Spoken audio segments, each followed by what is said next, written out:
කරුණාව කියන්නේ මොකක් කියලාද ඔයා හිතන්නේ? කරුණාව කියන්නේ හැම වෙලාවෙම ආචාරශීලී අනිත් අයට ප්‍රිය වෙන්න උත්සාහ කරන එක නෙවෙයි.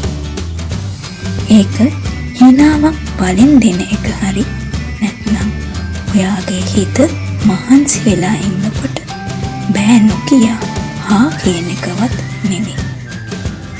සමහර වෙලාවට කරුණාව නිහඬයි. ඒක ඔයා රිදෙන වෙලාවටත් අනිත් කෙනෙක්ව රිදන්නේ නැතුව ඉන්නම් කියලා ගන්න තීරණයයි. ඒක කාටවත් ඇහෙන්නේ නැති වෙලාවට ඔයාටම කතා කරන විදියයි. ගොඩක් අය හිතන්නේ කරුණාව කියන්නේ ඔයා අනිත් අයට දෙන දෙයක් කියලා. ඒ ඇත්තම දේ තමයි ඔයාට කරන්න පුළුවන් කරුණාවන්තම දේ වෙන්නේ ඔයාටම වැඩි වෙන එක, රළු වෙන එක නවත්තන එකයි. ඔයාටම කරුණාවන්ත වෙන එකයි.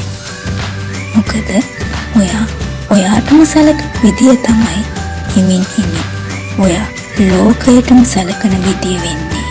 කරුණාවන්ත වෙන්න ඕනේ. හැබැයි ඒක පටන් ගන්න ඕනෙත් ඔයාගෙන්මයි.